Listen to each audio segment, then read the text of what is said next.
Dale Johannesmeyer. I'm an elder here at Scots Kirk.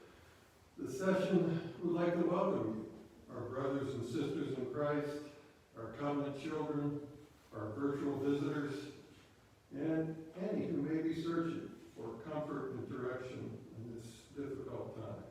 We do welcome you here. We hope all of you are well. And as it says in the announcements that you can access on the same page that you access this video, the session is still available, is still able to take your calls. If you have needs, do not hesitate to let us know. If you do have needs, we can help, we can get you help. Also, the offerings, please mail those into the church. Although we can't do our tithes and offerings as we normally would here as a congregation, all that we have is the Lord's, and we still have that requirement to give some of it back. So please do that. The work of the church needs that. A couple other announcements have to do with using Zoom. We still are actually now able to have meetings, some of our normal meetings. The Bereans on Wednesday night at 6:30, Women's Bible Study at 7 o'clock, the Children's, the youth group. Those are all meeting using a software called Zoom. And we host those meetings. We will have them every week as recurring meetings. It's a wonderful tool that we can use to continue our ministry in glorifying God. Before we begin, I'd like to encourage people to turn off that TV, open the Bible, get in God's Word, instead of being frightened and watching, so you'll continue to watch. Take the comfort that's offered in God's holy Word available to you. I was struck myself as I was searching yesterday locally. The Women's Bible Study Fellowship had a post yesterday that I thought was very appropriate. Difficult times like this, they basically said we should take a moment to meditate on the example of the Apostle Paul. He spent much of his ministry in quarantine, in prison, or under house arrest. And yet, although he wasn't able to actually see and talk to his brothers and sisters in Christ, his correspondence with them yielded nearly half of what we now view as the New Testament. God's Word, the Gospel, is never bound. The world is experiencing yet another outcome of sin. It is the work of Satan, but God sent the answer to Satan's evil in the form of Jesus Christ. It's no coincidence that this pandemic is happening at the time we Christians are celebrating the perfect sacrifice of our Lord and Savior and his resurrection. We are called at times like these not to despair, but instead to show our faith, our hope for the eternal fellowship we will have with God. Our call to worship this morning is from Psalm 46. It's a psalm that inspired our great reformer, Martin Luther. Hear the word of God. God is our refuge and strength, a very present help in trouble. Therefore we will not fear, though the earth gives way, though the mountains be moved into the heart of the sea, though its waters roar and foam, though the mountains tremble at its swelling. There is a river whose streams make glad the city of God, the holy habitation of the Most High. God is in the midst of her. She shall not be moved. God will help her when morning dawns. The nations rage, the kingdoms totter. He utters his voice, the earth melts. The Lord of hosts is with us. The God of Jacob is our fortress. Come, behold the works of the Lord, how he has brought desolations on the earth. He makes wars cease to the end of the earth. He breaks the bow and shatters the spear. He burns the chariots with fire. Be still and know that I am God. I will be exalted among the nations. I will be exalted in the earth. The Lord of hosts is with us. The God of Jacob is our fortress. Our hymn this morning is hymn number 198. You can see the words again in the link on our website. The hymn is Lift Up Your Hands, Ye Mighty Gates.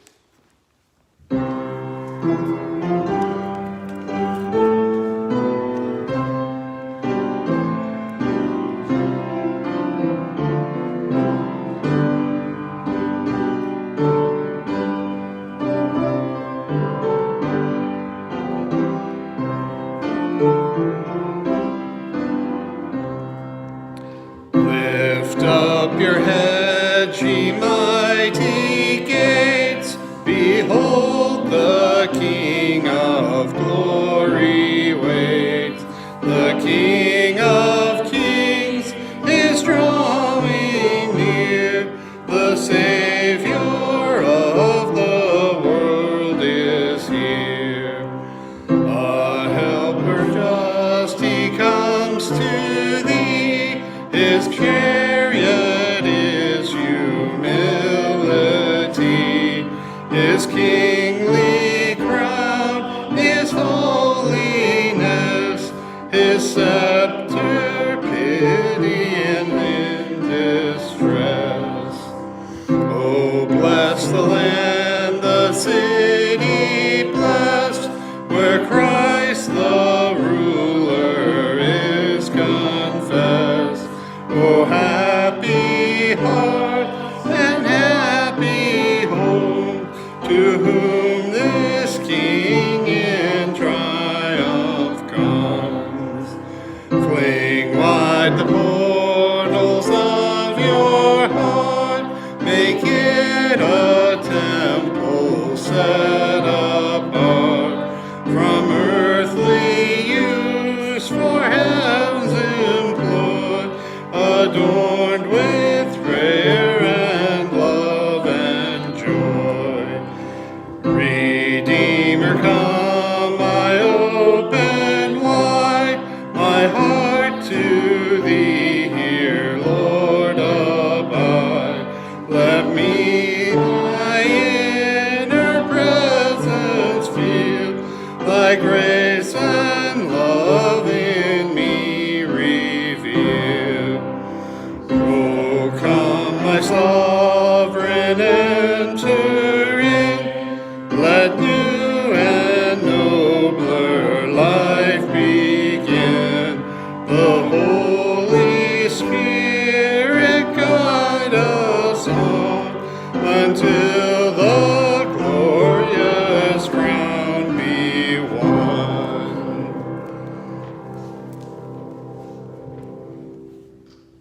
Let us pray. Heavenly, most gracious Father, we praise you as our Creator, the Creator of everything that is. You are the great I Am.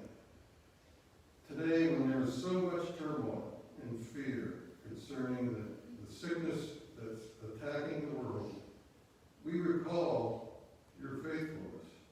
We thank you that you walk with us every day, that you are with us in each moment, that your promises are true, and your goodness never fails us.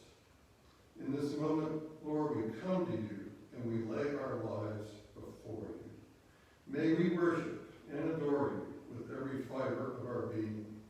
May everything within us cry, holy is the Lord God Almighty, who was and is to come. We ask these things in the name of our glorious Lord and Savior, Jesus Christ, who taught his disciples to pray, saying, Our Father, who art in heaven, hallowed be thy name.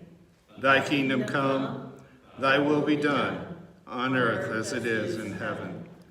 Give us this day our daily bread, and forgive us our debts, as we forgive our debtors.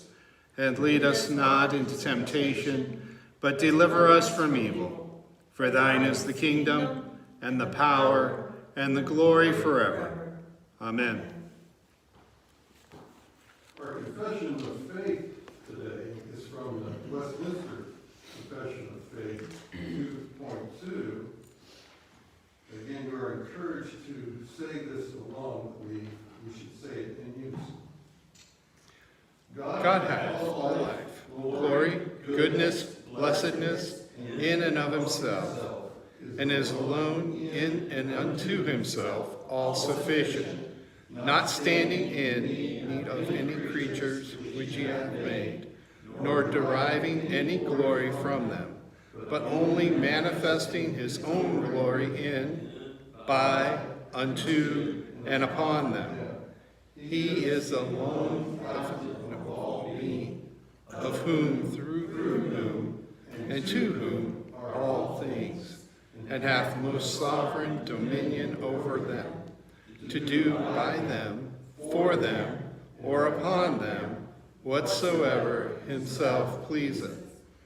In his sight all things are open and manifest. His knowledge is infinite, infallible, and independent upon the creature, so as nothing is to him contingent or uncertain. He is most holy in all his counsels, in all his works, in all his commandments. To him is due from angels and men, and every other creature, whosoever worship, service, or obedience, he is pleased to require of them.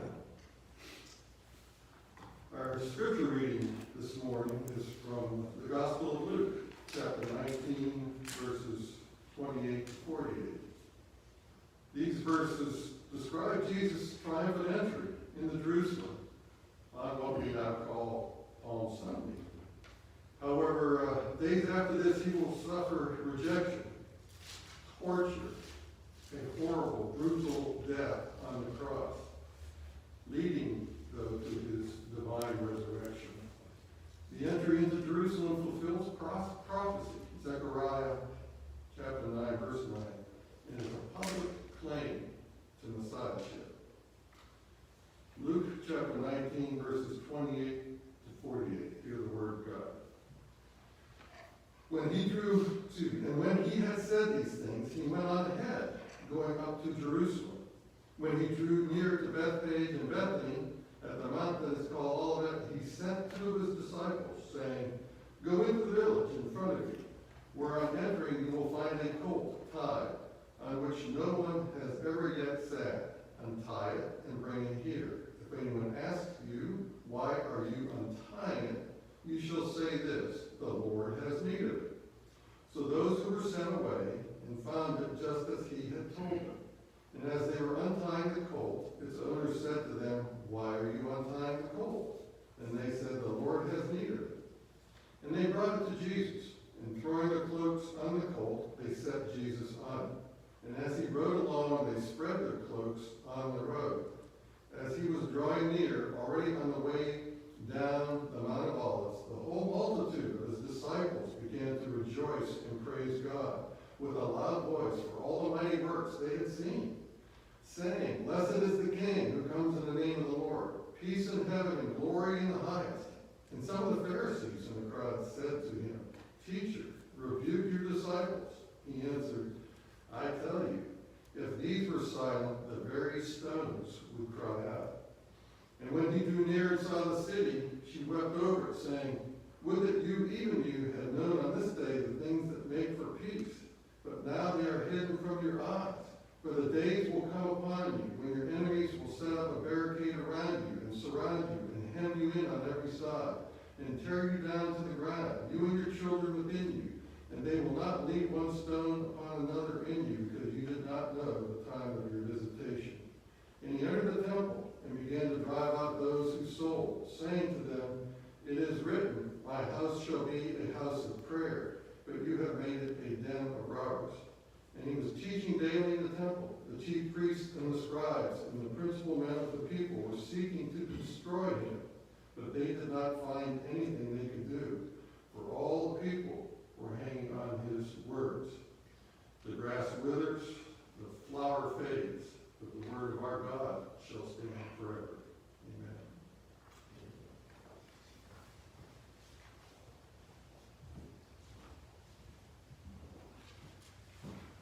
Let us go before the Lord together in prayer.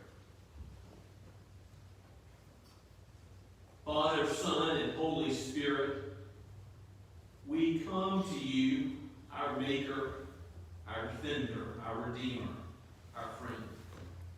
You are the Holy One of Israel. You are the God of Abraham, Isaac, and Jacob, the God of the covenant, the God who is always faithful, the great shepherd of the sheep. And so we come to you with confidence, with boldness, knowing that you are almighty in your power. You have made all things. The earth is yours and all the fullness of it. And we come knowing that you also regard your people with a love that exceeds even what we can ask, imagine, or think. Oh Lord, bless us, we pray, by your word. Free us from distraction, even now as we hear your word preached. Let us hang on every word so that we might see Christ, the crucified King, the one who, by the way of the cross, is given the crown, and even now is seated at your right hand, ruling with all authority in heaven and earth, over this world, over the church. Lord, bless us as we seek to minister your gospel in these times. We thank you for the technologies which enable us to see and hear from each other. We recognize that Christians in times past, during similar situations, did not have these advantages. We thank you, Father, that you have seen fit to give many a hunger and thirst for the gospel that has not yet been the case in their lives. Let us reach out to our neighbor for the sake of your great name. Give us confidence as we give a reason for the hope within us, as we go with deeds of love and mercy, even in these strange times, to minister to our neighbors. Father, give us aid by your Holy Spirit, that there would be conversions, that there would be sanctifying of your people, a destruction of sin in our own lives, and the glorifying of you as you build us up in the church. Lord, we pray that you bless the youth, the men, the women, those who have just begun to visit with us, those who may hear this as they are located far away. We thank you, Father, that we are one in spirit and able to come together truly in the name of Christ. And yet we recognize that the assembling of ourselves together to worship you is right and good. And we miss this opportunity on the Lord's Day to come together and to fellowship throughout the week. Lord, we are, as in Babylon, pilgrims in a strange land, and yet we know we are going home, not only to an end to this earthly pestilence, if you see fit, Lord, but also going home to a new heavens and a new earth, where your reign will be everlasting and eternal, and our glory and our communion with you will be unbroken. Give us encouragement as we look to the praises of the angels in heaven, as we will sing with them one day soon and very soon. Oh, come quickly, Lord Jesus, we ask, knowing that we are hidden in his righteousness, that we have no fitness in ourselves. We do not come in our own name, O Father, but we come in the name of the Son, that his atoning blood might cover over all of our sins in thought, word, and deed, that his righteous life might be our righteous life, that you would credit it to our account by faith as a wondrous salvation indeed. Who might approach your presence? The one with clean hands and a pure heart. Only Christ himself. And Lord, you have called us to be in him. He is the vine, we are the branches. We thank you, Father, that you have provided the way. You have shown us that salvation indeed is from your good hand. So bless your people, Lord, in any need, for those who are struggling physically, for those who are sick with this virus or with other ailments. Father, be with those who are in economic need, for those who have lost jobs or who may. Father, we recognize there are uncertain times, and the markets have been volatile. They have many as they think about retirement and savings. Lord, help your church to do its work in these economic times. Let your kingdom's work go forward through the ARP as a denomination, and Scots Kirk as a church. Oh Lord, use our hands and feet, use what we give in tithes and offerings for the sake of your name being made great, for your gospel being proclaimed throughout the world. We pray for other ARP churches, for those large and small. We think of Shim Creek and pray for the opportunity to plant other churches in the Low Country in a day soon. We will see.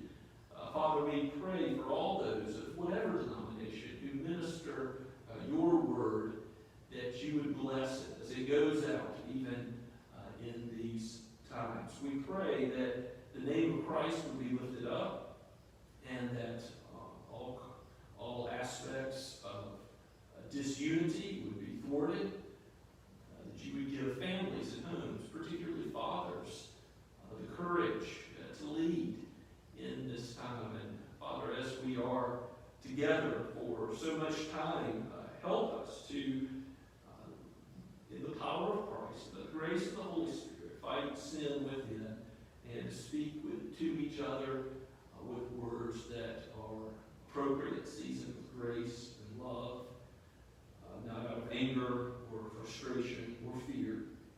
Father, give us a spirit which is after your own heart, so that our love for others would reflect your love for us, which goes on regardless of our failings.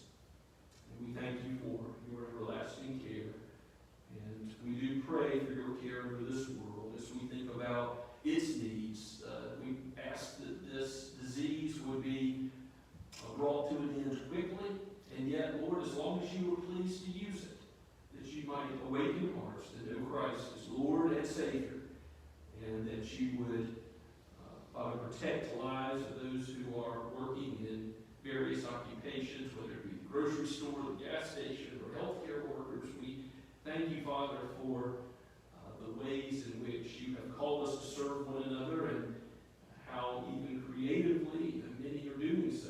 We pray that you would regard human life and bless not only this country, but the whole world with a restraint from the outbreak of this virus. Bless leaders with wisdom, so that they might know what to do and might understand this virus and its ways accurately, and they would give a good counsel. We look to you as the great God who rules over all the world. It is yours, and so we submit ourselves to you and ask that you would use your word to change us and make us more like our King, even the Lord Jesus Christ himself, the Messiah. Hosanna, blessed be his name forever. In his name we pray. Amen.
your Bibles and turn with me now to Psalm 24.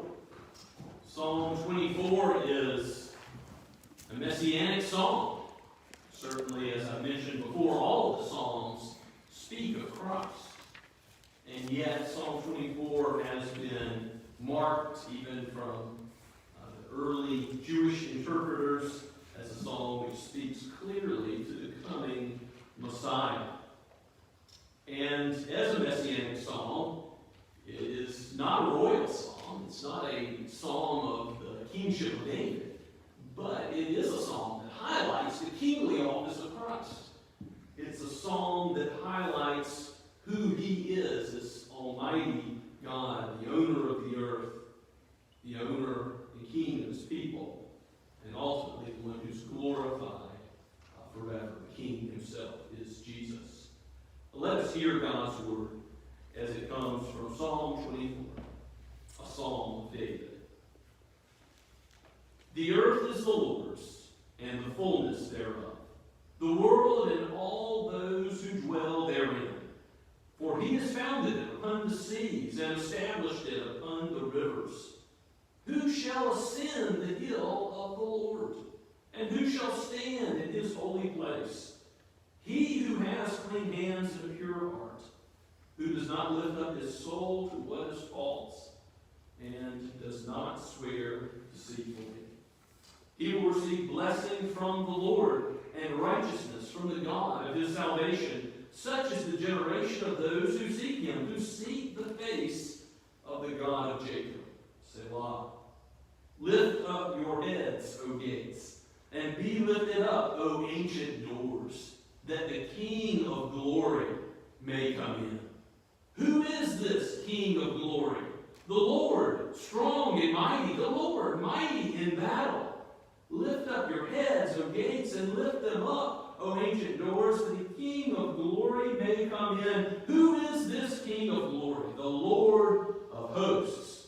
He is the King of glory. Selah. Let us pray.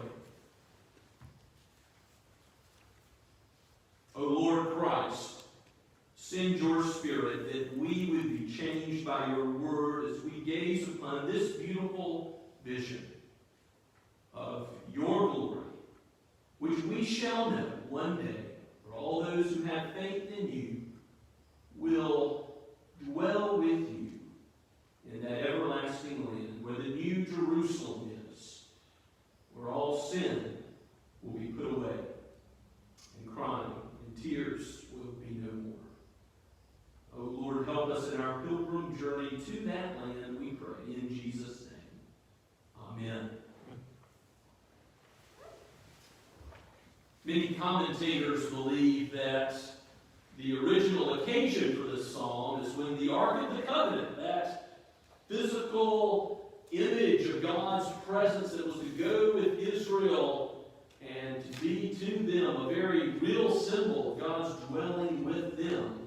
It's when the Ark of the Covenant would come back from battle and enter in with rejoicing to Jerusalem. And you can see that illustrated. It happens several times in Scripture, but 1 Chronicles 15:25 gives one example. Now, we don't know that for sure. There's no superscription in the psalm that indicates that. But we do know it's a psalm of David. We also know that this psalm ultimately refers to the Lord Jesus Christ in his presence with his people. That the ark is a shadow, and that Christ is the reality, the fulfillment. How do we know that? Well, from what has just been read from Luke 19 and other parallel passages in the Gospels concerning Jesus' triumphal entry into Jerusalem as he set his face toward the cross to come to die.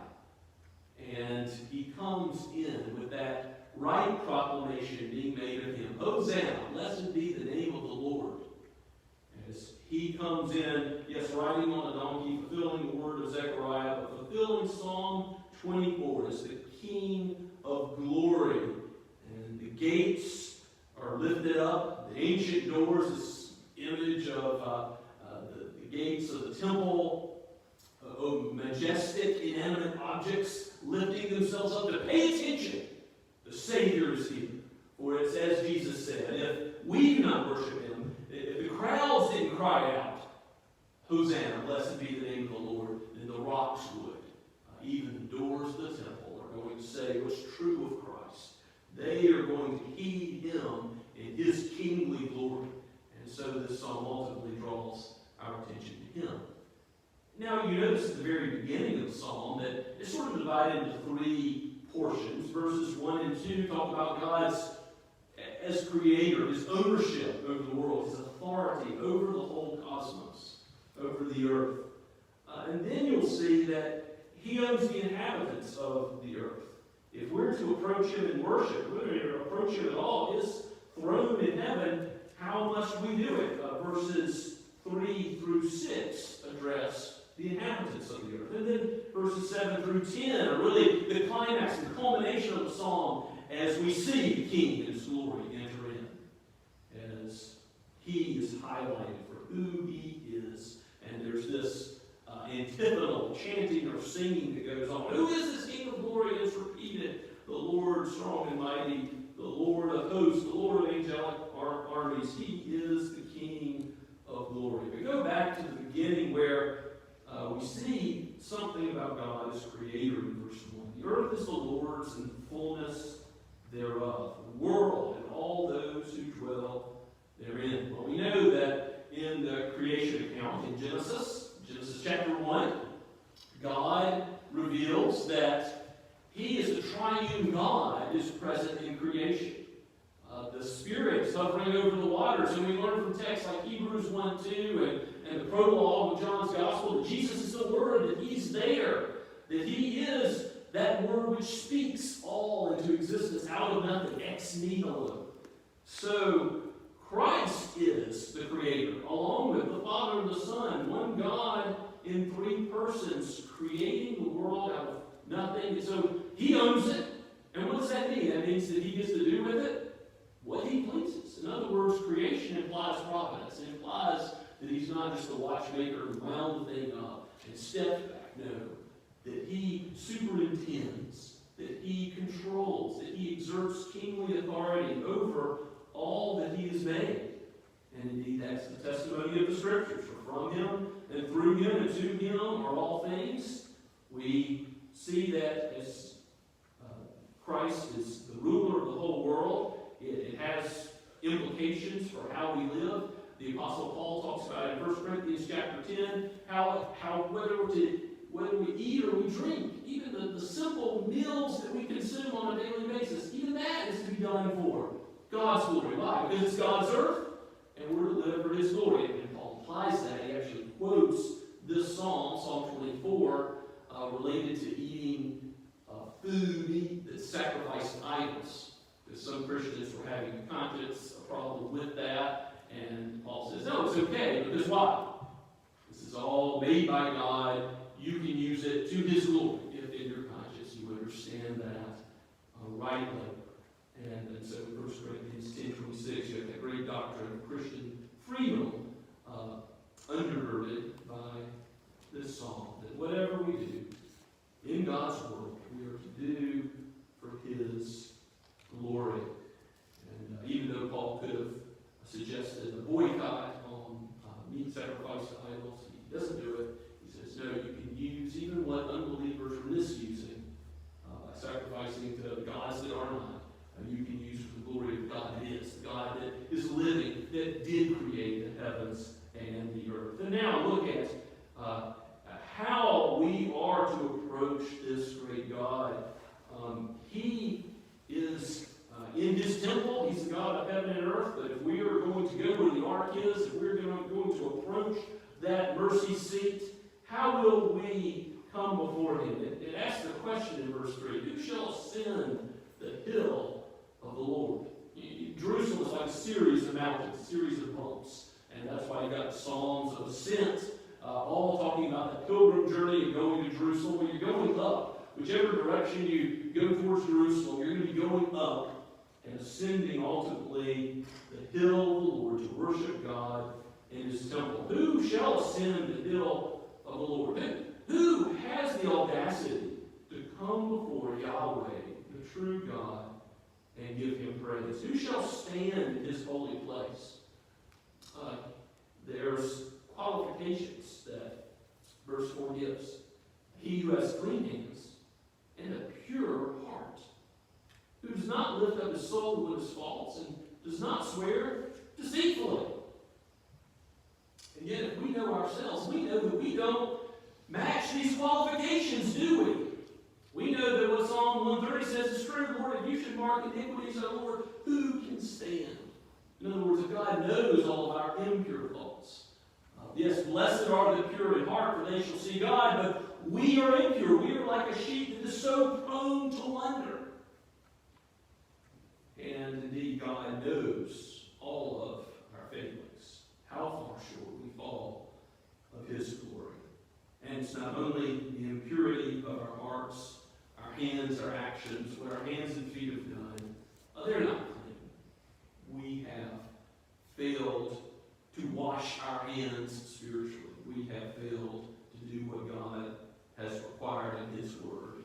We've failed to do the good he's called us to do. We've failed to love our neighbors as we ought, to love God as we ought, and we've also broken his holy law in countless ways. And how often have we lifted up our soul to what is false? How often have we loved the world and the things of the world? Here we are told not to swear deceitfully, to take off any lie upon our lips.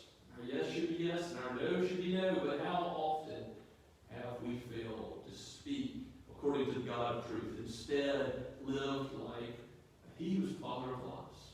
Lord, have mercy on us. Jesus tells a parable of two men, a tax collector and a Pharisee. The Pharisee prays to himself in a flamboyant way, Lord, I thank you that I'm not like other people, I'm not like these sinners.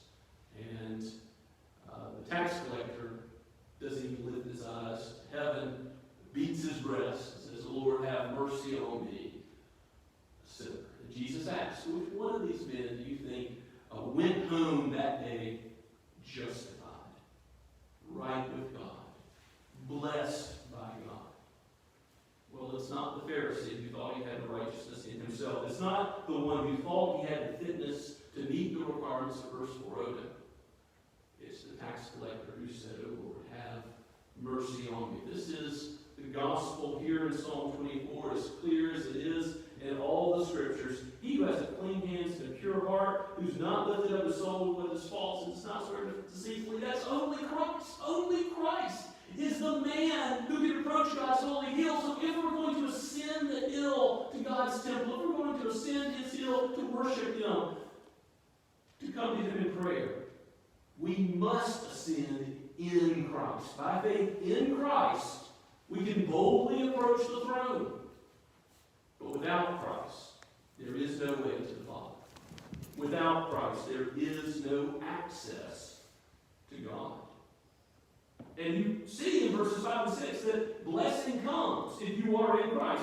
He will receive blessing from the Lord and righteousness from the God of his salvation. The one who is in Christ receives blessing. And if we're going to seek him, how do we seek him? Look at verse 6. Such is the generation of those who seek him, who seek the face of the God of Jacob. How do we get to see God's face? We must be in the purity of Christ. We are to see God.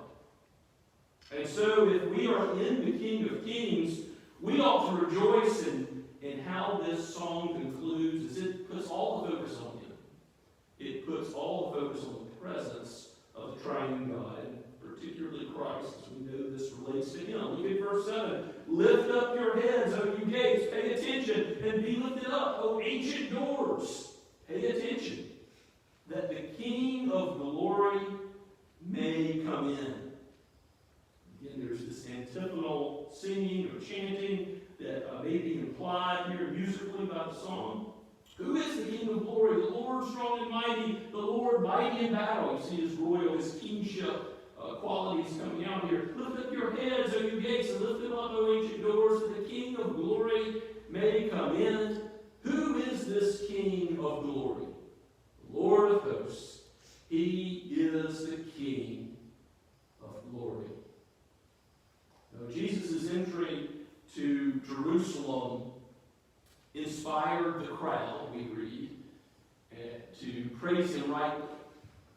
Now, many people point out that a few days later, they are saying, crucify, crucify him. Well, we know it's a crowd that says crucify him, and it's a crowd that praise Jesus rightly. Now, a crowd is a crowd. It's not always necessarily the same crowd. But who are the people that oppose Jesus in Luke 19? It's the Pharisees, the scribes. It's those who are opposing him throughout the whole gospel. So there may have been many true believers, true disciples who did not change their opinion in a fickle way, but it must be said that there were still many that were misunderstanding the nature of the coming Messiah, of what Jesus came to do. That he didn't come just to overthrow Rome, to be a political power, to be crowned as an earthly king. And so they may have even been tempted to do what Peter did, deny Christ, turn the other way. Even Peter, after he makes this great confession in Matthew 16 that Jesus is the Son of God, that he is the Messiah, Peter then says, "Oh Lord, this shall never happen to you," referring to the way of the cross. And Jesus says, "Get behind me, Satan." That's a satanic doctrine, that his kingship doesn't come through the way of crucifixion on the shameful, cursed tree of the way of death on the cross. That is the manner of Christ's kingship. And many did not understand it. Jesus weeps over the blindness of Jerusalem. He knows that many of Israel are still not understanding his presence, what his visitation is about. It will be a visitation for judgment, for those that seek to approach God through their own goodness, but for those with faith in him. His visitation for those who turn to him will be blessing and righteousness and peace. It will be the face of God given to those who seek him. Christ has the power to give us all blessing forever. This psalm highlights his power. And as our King, he is the good King, remember. And he will do what is good for his people, unlike earthly kings that fail. We don't put any trust in earthly princes. Why? Because the Son of Man fails. But the God-man, Jesus Christ, the good King, never, ever fails his people. And even though his way of the cross confounds worldly expectations, it is foolishness, according to the world, a stumbling block to Jews. The way of the cross is the wisdom of God, what he uses to save his people. And yes, first comes the cross, but then comes the crown. His gospel doesn't end with Christ dies, is buried, is in the grave for 3 days, and then is resurrected. We think of that being some of the most important facts of the gospel. Those are some of the most important facts of the gospel, but it doesn't end there, because what does he do 40 days later? He ascends into heaven, and he is seated at the right hand of God the Father Almighty. From there he will come one day to judge the living and the dead. Right now, the God-man is on the throne. Our flesh is in heaven. We have one who has all authority in heaven and earth. And this is something that the apostles and the early church emphasized. You can see this in Acts and a couple places if you want to turn to the book of Acts. Acts chapter 2, verse 33. It's one place where you'll see this kind of emphasis on the ascension of Christ is being raised up into heaven as an important part of the gospel. In verse 33, this is Peter preaching on the day of Pentecost. He says that Jesus is being therefore exalted at the right hand of God, and having received from the Father the promise of the Holy Spirit that is poured out. This you yourselves are seeing and hearing. Remember, Jesus promised that actually when he went away, it would be better for his disciples. We wish that we could be with Jesus as he walked the earth with the disciples. But Jesus said, and he was not lying, he was right.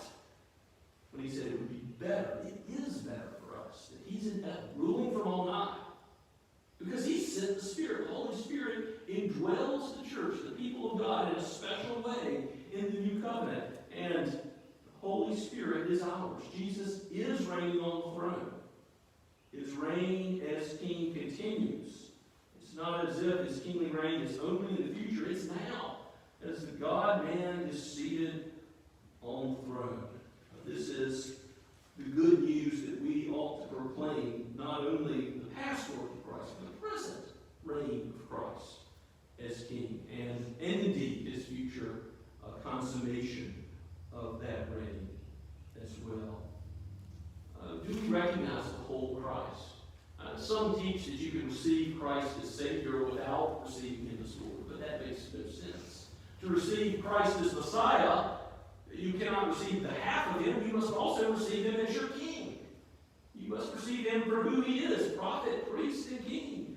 This Jesus, who is proclaimed in the Scriptures, is the Jesus we proclaim in the church, and proclaiming his ascended authority from on high over all that we believe, as he proclaims what we are to believe in the Word, as he governs his church, as he gives us how we are to worship, as he tells us how we are to govern ourselves as a church body. All of these things are not made up by men, but we gather together and we worship Christ according to what he tells us. He is our King. We must proclaim the whole Christ as he really is. And what do we do when Jesus fails to meet our expectations?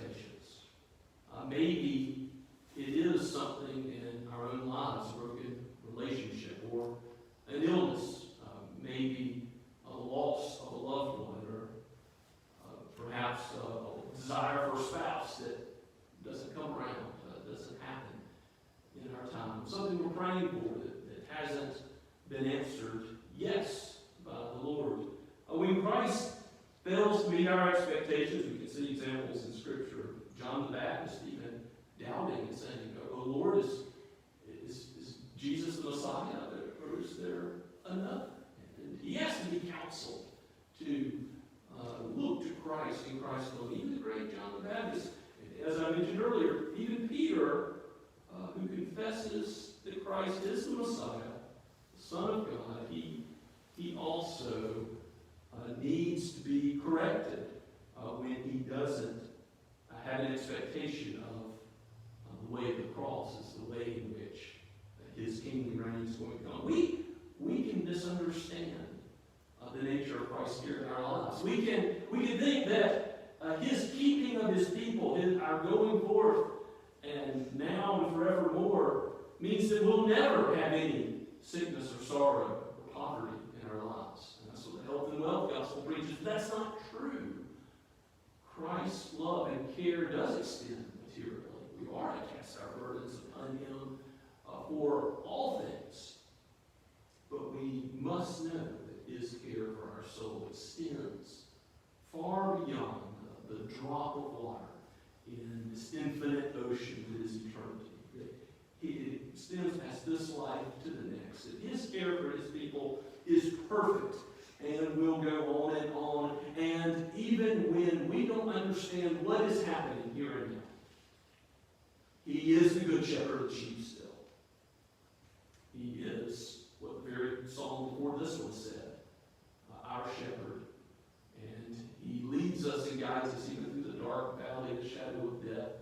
He leads us all the way to his table where we'll sup with him, the marriage supper of the Lamb, and we will dwell in his house forevermore.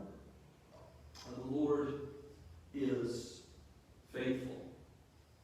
And I do want to point out in this time where, as today marks the first Sunday, where we are scheduled to have the Lord's Supper on the first Sunday of the week, that we mourn that we are unable not only to be gathered together, as is normal, but we are unable to proceed with the sacrament of communion. And God's glory is revealed in his church gathering. God's glory is revealed in his word preached to a gathered assembly, and in the gathering that we do to partake a meal together, which God gave us as a picture of what Christ has done. Now, that meal is not something that can be done virtually. It can't be done online. Even what we do here in preaching the Word is not exactly as it should be, is it? No, it's better than what our Puritan forefathers had to do in time past when they had to quarantine, which they did at times, for pestilence. They simply were unable to meet together. So we have advantages they don't have. And we can praise God for that, but it's not the same. And I don't want you to think it is the same, because being physically present with one another is what God is intended to be, that foretaste of heaven on the Lord's Day. The sacrament is intended to make us long for the marriage supper of the Lamb ultimately. The glory of Christ is in these ordinances. We are to come into His house rejoicing in song. And Psalm 137 is a psalm which is really written so Israel will long for Jerusalem, going back from Babylon to rebuild in Israel. And they say, how can we sing Zion's song? As their captors are saying, sing us a song from Zion. How can we sing Zion's song in a strange land? Well, in some sense, we're in a strange land now. We ought to be mourning the lack of the regular ordinances of public worship and the Lord's Supper. This may not be the last time. I pray that it will, but it may not be the last time that we're unable to meet together. And one way for the Lord's Supper, one way that we can glorify God while we are providentially hindered from these things is to think about the opportunities He's given us now, yes, but also look forward to the day when things will be different. We can fast and pray. Our ARP denomination has called for, our moderators called for a day of fasting and prayer on Good Fridays. That's this Friday. And we won't constrain the conscience of anyone to feel compelled to do that. But if you are, as I believe we all are to some extent, mourning this state of affairs in our nation, the loss of life, and of course the loss of worship, the loss of communion and fellowship together, it might prompt you, to go before the Lord and cry out to Him with the exclusion of the normal means of food to keep you happy and healthy all the day long. To say, I'm going to put that aside so that I can focus in a special way on prayer. Even Jesus said, when you fast, expecting His disciples to fast, here's how you do it. You don't do it outwardly and showily as the Pharisees, but you do it in a way that has a heart geared to glorifying God, glorifying Christ. That is our goal in life and death, to glorify the King of Kings, the Holy One who makes Himself known to us. Hosanna. Blessed be the one who came in the name of the Lord. And yes, He came down from heaven, and so He alone can go back up to heaven. John tells Nicodemus, the Pharisee that came by night, in John chapter 3, that he must be born again if he is to go before the Lord in His presence. And the argument is used in verses 13 and 14 that if you're going to go into heaven, if you're going to ascend to God's royal throne, you must go in the one who descended. Jesus was there at creation. He came down. Jesus is the only one who is the way back up. Where is your trust today, Christian? Look to Christ, the author and finisher of your faith, the good shepherd of your soul. Let's pray again. Father, we seek your help for grace, for wisdom. We pray for any who may not yet know Christ. May they run to Him so that He might be the shepherd and overseer of their soul, even today. And Father, bless your word, that it would strengthen and make your church ready for the challenges that are present and are ahead. Father, convince us of your authority as Christ is ruling, and confident in that authority.